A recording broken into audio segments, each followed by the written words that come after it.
Sir మీ పేరు? నా పేరు చక్రవర్తి రెడ్డి అండి. సార్ మనకి ఆల్రెడీ ఏపీలో అయితే ఎలక్షన్ హడావుడి స్టార్ట్ అయిపోయింది. ఒక పక్కన ఎన్డీఏ కూటమి, ఒక పక్కన జగన్మోహన్ రెడ్డి సింగిల్గా వస్తారంటున్నారు. అసలు ఈసారి ఏపీ ఎలక్షన్ ఎలా ఉండబోతుంది ఒకసారి మీరు చెప్తారా? ఏపీ ఎలక్షన్స్ ఆంధ్రాలో జగన్మోహన్ రెడ్డి 5 సంవత్సరాల పరిపాలన కని విని కొన్ని రీతిలో ఉంది. అంటే 5 స్కీములు, నాడు నేడు, పిల్లల విద్య, మనిషికి కావాల్సింది ఏంది విద్య. రేపొద్దున ఒక ఆటో డ్రైవరు, ఒక చిన్న పేద విద్యార్థి వాళ్ళ అబ్బాయి రేపొద్దున ఒక ఐఏఎస్ ఆఫీసర్, కలెక్టర్ అయితే వాళ్ళ భవిష్యత్తు మారిపోద్ది. ఇదే దేశాభివృద్ధికి నిదర్శనం. ఇది ఫస్ట్ పాయింట్. సెకండ్, ఇప్పుడు ఒక 17 మెడికల్ కాలేజీలు ఉన్నాయి. 17 మెడికల్ కాలేజ్ వస్తున్నాయి. తర్వాత కార్యక్రమాలు ఒకటంటే కాదు, ఇది వాలంటరీ వ్యవస్థ అనేది అద్భుతం. నేను ఇదే మాట మీకు చెప్తున్నాను. మన అన్ని రాష్ట్రాల్లో వాలంటరీ వ్యవస్థ రాకపోతే అప్పుడు అడగండి. అది అంతకుముందు వైఎస్ రాజశేఖర రెడ్డి 108 ఎలాగో ఇది కూడా వాలంటరీ వ్యవస్థ అనేది అటువంటిది అనమాట. సచివాలయాలు, ఇదంతా డెవలప్మెంట్ కాలేదంటున్నారు, కానీ డెవలప్మెంట్ అనే దానికి టైం పడుతుంది. ఇప్పుడు మనం రాష్ట్రం విడిపోయినప్పుడు అక్కడ సోర్స్ లేదు. ఆ సోర్స్ని డెవలప్ చేసిన టైం పడుతుంది. ఆ టైం వచ్చిన తర్వాత డెఫినెట్గా ఆంధ్రప్రదేశ్, తెలంగాణని కూడా కొంచెం ఓవర్కమ్ అయ్యి కూడా పెద్ద అవుతుంది. మీరు ఆర్థికంగా చూస్తే కూడా అక్కడ ఇన్కమ్ కూడా బాగానే ఉంది. కొంచెం ఏంటంటే కొన్ని చిన్న కార్యక్రమాలు, దాంట్లో ఫండ్స్ లేకుండా కార్యక్రమం వల్ల ఉందన్నమాట. అంతేగాని ఎటువంటి ప్రాబ్లం లేదు. జగన్ కంపల్సరీగా వస్తాడు. మళ్ళీ ఇంకో 5 సంవత్సరాల తర్వాత బ్రహ్మాండమైన పాలన అందిస్తాడు. సంక్షేమ పథకాలు పక్కన పెడితే అసలు అభివృద్ధి లేదు కదా సార్ ఏపీలో. దాని గురించి ఏం చెప్తారు? 3 రాజధానులు అన్నారు, అది అవ్వలేదు. పోలవరం ప్రాజెక్ట్ అన్నారు, అది అవ్వలేదు. రోడ్లు సరిగా లేవు. చాలా మంది అయితే నెగిటివ్గానే ఉన్నారు. సో సంక్షేమ పథకాలు అందరికీ అందని చెప్పేసారు, బట్ అభివృద్ధి ఏది ఏపీలో? అభివృద్ధి అనేది ఎలా వస్తుంది? ఇప్పుడు రోడ్లు, ఇన్ఫ్రాస్ట్రక్చర్ కావాలి. అంతకుముందు 5 సంవత్సరాల ముందు రోడ్లు వేసుంటే ఇప్పుడు ఎందుకు రోడ్లు వెళ్తాయి? ఇది కావాలని, ఇది పొలిటికల్గా ఆడిన గేమ్ తప్ప అభివృద్ధి లేదు. ఎక్కడ అభివృద్ధి లేదు? ఇప్పుడు ఒక ఇంట్లో 5 లక్షల రూపాయలు మీ ఇంట్లో అందినప్పుడు అది అభివృద్ధి కదా? రేపొద్దున అదే 5 లక్షల రూపాయలతో ఒక షాప్ పెట్టుకోవడం, చిన్న కుటీర పరిశ్రమ. చైనా ఈరోజు ఎంత అభివృద్ధి చెందడానికి కారణం ఏంది? చిన్న కుటీర పరిశ్రమలు వచ్చాయి. అటువంటి కుటీర పరిశ్రమలు వచ్చేదానికి ఛాన్సెస్ ఉన్నాయి, అవకాశాలు ఉన్నాయి.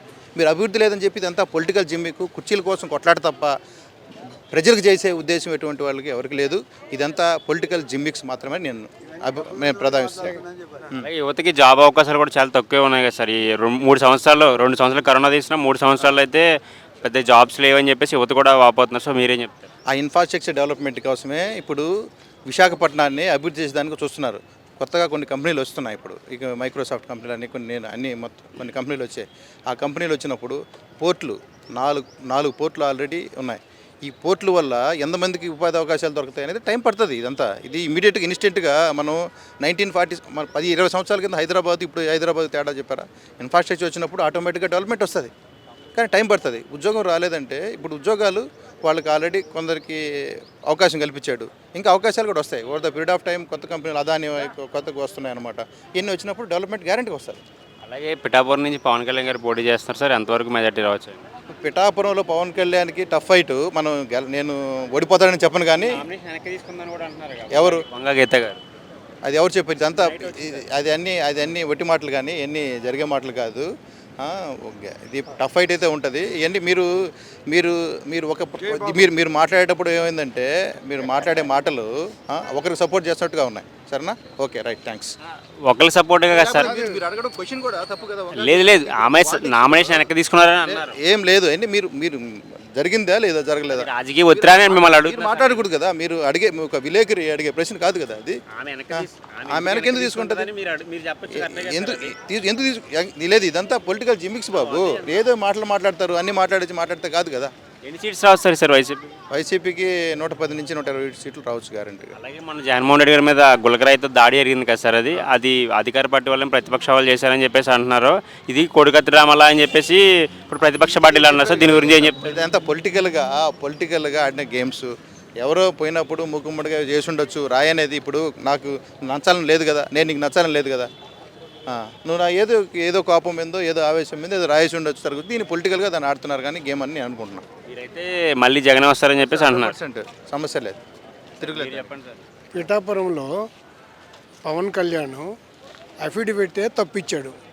200 కోట్ల రూపాయలు పెట్టి ప్రాపర్టీ కొన్నారు. అది ఏ అకౌంట్ నుంచి వచ్చినది ఈ రోజుకి క్లారిటీ లేదు. అది ఇప్పుడు వంగా గీత వెనక్కి తీసుకోవడం కదా నామినేషను. పవన్ కళ్యాణ్ది డిస్క్వాలిఫై చేయాలి. ఇప్పుడు అది ఎక్కడి నుంచి వచ్చింది? ఒకసారి ఏమో అన్న ఇచ్చాడంటాడు, ఒకసారి ఏమో లోకేష్ బాబు ఇచ్చాడంటాడు, ఒకరోజు ఏమో వాళ్ళు ఇచ్చారు వీళ్ళు ఇచ్చారని చెప్తాడు. అసలు ఆ అఫిడవిట్ ఇచ్చిందే తప్పు. అతనిదే డిస్క్వాలిఫై చేయాలి. అతను నామినేషన్ డిస్క్వాలిఫై అయితే చూడండి. సార్ అలాగే లోకేష్ గారు మంగళగిరి నుంచి పోటీ చేస్తున్నారు కదా సార్, ఈసారి ఎమ్మెల్యేగా వినే అవకాశాలు ఉన్నాయంటారా? అవ్వచ్చు, కానీ టఫ్ ఫైట్ ఉంది. అలాగే మనకి వైసీపీలో కొంతమంది పవర్ఫుల్ మినిస్టర్ ఉన్నారు సార్, నలుగురు. మన కొడాలి నాని, పెర్ని నాని, అనిల్ కుమార్ యాదవ్ గారు. ఎందుకు సార్ వీళ్ళు గత కొన్ని రోజులుగా సైలెంట్ అయిపోయారు? ఏం కాలేదండి, ఏమయ్యారు? వాళ్ళ నియోజకవర్గాల్లో వాళ్ళు వర్క్ చేస్తున్నారు. డెఫినెట్గా 130 జగన్, వైనాట్ 175, కానీ 130 అయితే definite Jagan is going to form a government. Thank you. మరి బీజేపీ కూటమికి మిగతా బీజేపీ ఆంధ్రాలో లేనేలేదు, బీజేపీ కాంగ్రెస్ లేనేలేదు. అది ఎప్పుడో పోయింది, అది ఇంకెక్కడ ఉంది? అది చచ్చిపోయింది. అది వాళ్ళు ఏదో దింపుడు కల వాసే వాళ్ళకి, అంతే. అది ఏం. అలాగే చంద్రబాబు నాయుడు గారు అయితే కమెంట్ చేశారు కదా సార్, అధికారంలో కోసం వాలంటీర్లు 10,000 శాలరీ చేస్తారని. అది ఏ విధంగా చూడాలి? ఫస్ట్ ఆఫ్ ఆల్ చంద్రబాబుని నమ్మరండి. ఆయన ₹1,00,000 ఇస్తారని నంబరు ఎవరు నమ్మరండి, నమ్మే పరిస్థితి లేదు, అంతే. అది ఆయన నమ్మే పరిస్థితే లేదు అక్కడ. అది okay sir, thank you sir. మీ పేరు? ప్రవీణ్ అండి నా పేరు. ఆల్రెడీ మనకి ఏపీలో ఎలక్షన్స్ అయితే స్టార్ట్ అయిపోయినాయి, వాడివేడిగా ప్రచారాలు మొదలైపోయినాయి. ఒక పక్కన ఎన్డీఏ కూటమిగా వస్తున్నారు, ఒక పక్కన జగన్మోహన్ రెడ్డి సింగిల్గా వస్తున్నారని చెప్తా అంటున్నారు. ఈ 5 సంవత్సరాలు వైసీపీ ప్రభుత్వంలో ఏమైనా అభివృద్ధి కానీ సంక్షేమ పథకాల గురించి ఏమైనా జరిగినాయి అంటారు? ఒకసారి మీ మాటలో చెప్తారా? సంక్షేమ పథకాలు ఇచ్చారండి, చాలా ఇచ్చారు. ఏంటి దానివల్ల యూజ్ ఏంటి? సంక్షేమ పథకాలు ఇచ్చారు, ఏంటి దానివల్ల యూజ్ అయింది? సంక్షేమ పథకాలు ఎక్కడి నుంచి ఊరికేం అవ్వట్లేదు కదా, డబ్బులు తీసుకొని పెట్టాలి. ఫ్రీగా ఎందుకు? నా క్వశ్చన్, ఫ్రీగా ఎందుకు సంక్షేమ పథకాలు? ఫ్రీగా పెట్టి గవర్నమెంట్ ఆస్తులు తాకట్టు పెట్టి జనాలకు ఫ్రీ ఇచ్చినవి ఏం చేస్తావు? జనాలు సోమరపోతులు చేస్తున్నావు నువ్వు. అవసరం అది? సోమరపోతులు వద్దు. నువ్వు ఫ్రీగా ఇవ్వాల్సిన అవసరం లేదు, అడుక్కునే వాళ్ళని చేయాల్సిన అవసరం లేదు.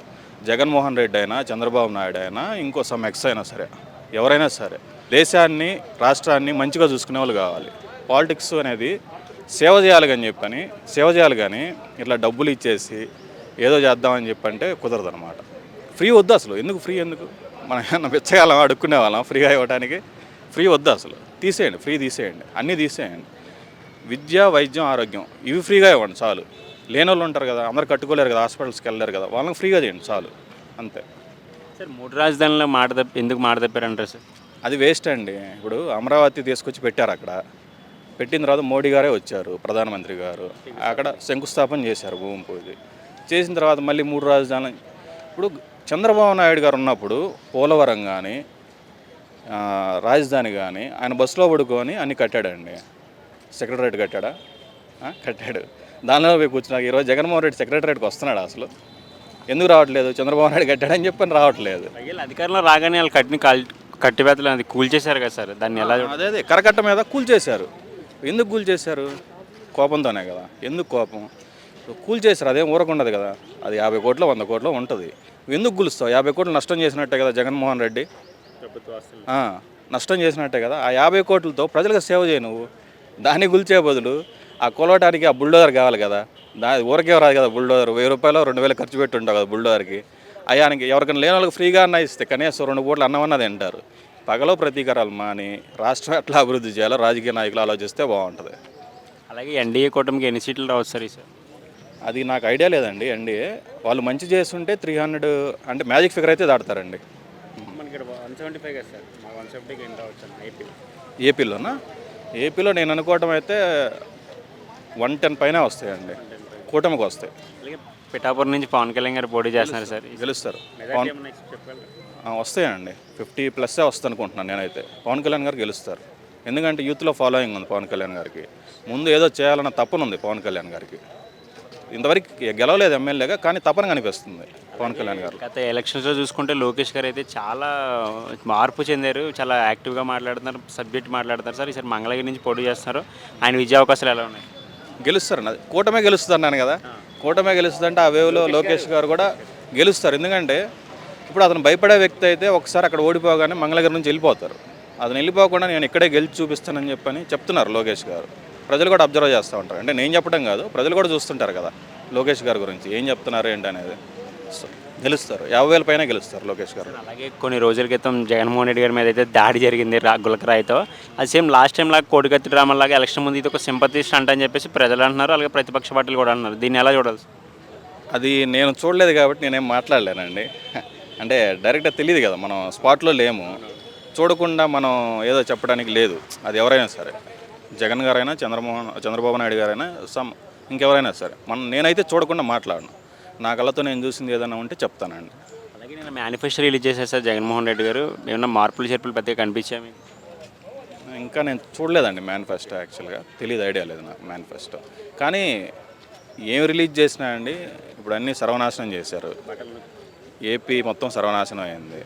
ఫ్రీ ఫ్రీ ఫ్రీ ఫ్రీ అని చెప్పి అన్ని పథకాలు ఇచ్చేసి ఫ్రీగా దేశాన్ని రాష్ట్రాన్ని సర్వనాశనం చేశారు. ఫ్రీ అవసరం లేదు, అదే చెప్తున్నాను నేను. మాకు ఫ్రీ వద్దు. వాలంటీర్ వ్యవస్థ గురించి ఏం చెప్తారు సార్? వాలంటీర్ 5,000 ఏం సరిపోద్దండి మీకు?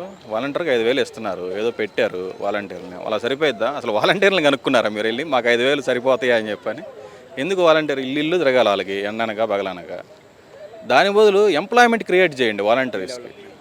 ఇప్పుడు వాలంటీర్స్ ఉన్నారు కదా, వాళ్ళకి సపరేట్గా జాబ్ మేళా పెట్టండి, వాళ్ళకి ఉద్యోగాలు ఇప్పియండి. ఉద్యోగాలు ఖాళీ ఉన్నాయి కదా, గవర్నమెంట్ ఉద్యోగాలు వాళ్ళకి ఇవ్వండి, వాళ్ళు హ్యాపీగా ఉంటారు. 5,000 ఇచ్చి ఎండలో తిప్పి ఇంటింటికి తిప్పి అంటే జనాన్ని సోమరపోతులు చేస్తారు. ఇంట్లో కూర్చోబెట్టి వాళ్ళ దగ్గరికి తీసుకెళ్ళి సరుకులు ఇచ్చేది ఏంది? కనీసం నడిస్తే వాకింగ్ అన్న అయ్యిద్ది. అక్కడ పంచాయతీ ఆఫీస్ దాకన్నా పోతే వాళ్ళకి కొంచెం వాకింగ్ అన్న అయ్యిద్ది. వాళ్ళ ఇంట్లోకి వచ్చి కూర్చోబెట్టి వాళ్ళ దగ్గరికి పోతే రేపు వస్తారా బయటికి వాళ్ళు? అలాగే యువతకి జాబ్ క్యాలెండర్ ఎందుకు రిలీజ్ చేయలేదు అంటారు? ఒక 2 years కరోనా పోయింది, కరోనా వంక చెప్పేసి అన్నారు. 3 years ఉంది కదా టైం, ఎందుకు చేయలేకపోయారు సార్ జాబ్ క్యాలెండర్ అయితే? అది జగన్ గారిని అడగాలి మనం. సీఎం అతనే కాబట్టి. ఇప్పుడు ఇక్కడ జాబ్ క్యాలెండర్ రిలీజ్ చేయలేదు, డిఎస్సి రిలీజ్ చేయలేదు కాబట్టి కేసీఆర్ గారు పోయారు. ఇప్పుడు అక్కడ రిలీజ్ చేయకపోతే ఆయన కూడా పోతారు, జగన్ గారు కూడా పోతారు. ఆబ్వియస్లీ ప్రజలు తెలియగలవాలి కదా, వాళ్ళు చూస్తారు ఏం చేస్తున్నారు, గవర్నమెంట్ ఎవరు ఏం చేస్తున్నారు. నా దృష్టిలో అండి, ఇప్పుడు చంద్రబాబు నాయుడు మేము చదువుకున్నాము, జాబ్స్ చేసాము, చూస్తున్నాము. చంద్రబాబు నాయుడు గారిని చూసాము, జగన్ గారిని చూసాము, వైఎస్ రాజశేఖర రెడ్డి గారిని చూసాము. So the best CM in Andhra Pradesh Nara Chandrababu Naidu గారు అండి. అంతే, దట్స్ ఆల్, దట్స్ ఫైనల్, అంతే. ఇంకెవరు లేరు. ఈ రాజకీయాలు ఫ్రీలు ఇవన్నీ వద్దండి. చంద్రబాబు నాయుడు గారికి కూడా చెప్తున్నా నేను, వద్దు ఫ్రీలు వద్దు. మీరు ఏదైనా చేయదలుచుకుంటే మీ మీడియా ద్వారా నేను చెప్తున్నా, చంద్రబాబు నాయుడు రేపు కూటమి గెలిచినా కూడా మీరు ఫ్రీలు ఇవ్వద్దు దయచేసి. బాబు గారికి కూడా చెప్తున్నా. బస్ ఫ్రీ అని చెప్పేసి మహిళలు అన్నారు, కొంచెం ఆలోచించుకోమని చెప్తున్నా. ఆయనకు కూడా నేను, అంటే నా పర్సనల్ ఒపీనియన్ అండి ఇది, చెప్తున్నాను వాళ్ళకి, వద్దు ఫ్రీ దేనికి ఇవ్వద్దండి. ఫ్రీ ఇస్తే ఏంటంటే ఆబ్వియస్గా గవర్నమెంట్ మీద బడ్డన పడిద్ది. వద్దు, ఫ్రీ వద్దు. మీరు ఏదైనా చేయదలుచుకుంటే ప్రజలకు ఏదైనా చేయండి, మంచి చేయండి, అది మంచిది ఎవరైనా సరే. కేసీఆర్ గారు 2 రోజుల క్రితం కమెంట్ చేసేస్తారు మళ్ళీ జగనే అధికారంలోకి వస్తారని, దీన్ని ఎలా చూడాలి సార్? వచ్చినప్పుడు చూద్దాం. నేను చెప్తా రాహుల్ గాంధీ పిఎం అవుతారని చెప్తాను. అవన్నీ ఏంటంటే జోస్యాలు చెప్పినట్టు ఉంటుంది, అంతే. సరే, మొత్తానికైతే మీరు ఏపీలో మార్పు రావాలని మళ్ళీ కోరుకుంటున్నారు ఒక ఏపీ వాసిగా? రావాలండి, మార్పు రావాలి. ఇట్లా ఉంటే కష్టం, నడవదు. ఇప్పుడు జగన్ గారు వచ్చారు, ఏపీలో ఎవరైనా ఉన్నారా? ఆంధ్ర వాళ్ళు మొత్తం తెలంగాణలో వచ్చారు. ఎందుకు వచ్చారు? వలస వచ్చారు. ఎందుకు రావాల్సిన అవసరం ఏముంది? జగన్ గారు రాగానే ఏం చేశారు? ఎక్కడికెక్కడ ఆపిచ్చేశారు. చంద్రబాబు నాయుడు చేసిన పనులన్నీ ఆగిపోయినాయి. అమరావతి నుంచి రోడ్లు వేశారు, తెలుసా మీకు? కనెక్టింగ్ రోడ్స్ వేశారు డెవలప్మెంట్ కోసం. అనంతపురం అటు సైడ్ వేశారు. ఎక్కడెక్కడ ఆగిపోయినాయి, ఇసుకలు అట్లే ఉన్నాయి, రోడ్స్ అట్నే ఆగిపోయినాయి. ఎందుకు అవసరం ఏముంది? ఎందుకు ఆపారు? మీరు గవర్నమెంట్ వచ్చింది, డెవలప్మెంట్ ముందుకు తీసుకెళ్ళండి, కంటిన్యూ చేయాలి. ఆపేస్తే ఏమొస్తుంది? ఇప్పుడు గవర్నమెంట్ చేసిందండి డెవలప్మెంట్, దాన్ని ముందుకు తీసుకెళ్ళాలి. కానీ నెక్స్ట్ గవర్నమెంట్ వచ్చింది, ఆపేస్తే అట్లా అది ఏ గవర్నమెంట్ అయినా సరే ఆపొద్దు. గవర్నమెంట్ ఉన్నప్పుడు వాళ్ళు స్టార్ట్ చేసినవి అవి మంచి అయితే చేయండి, మీకు మంచిగా అనిపిస్తే తీసేయండి. అంతేగాని రోడ్లే మంచివి కదా కనెక్టింగ్. ఇప్పుడు అమరావతి లేదు మనకి, అమరావతికి రోడ్లు వేస్తుంది, మీకు ప్రాబ్లం ఏంది? చేయండి, కంటిన్యూ చేయండి development. Okay sir, thank you.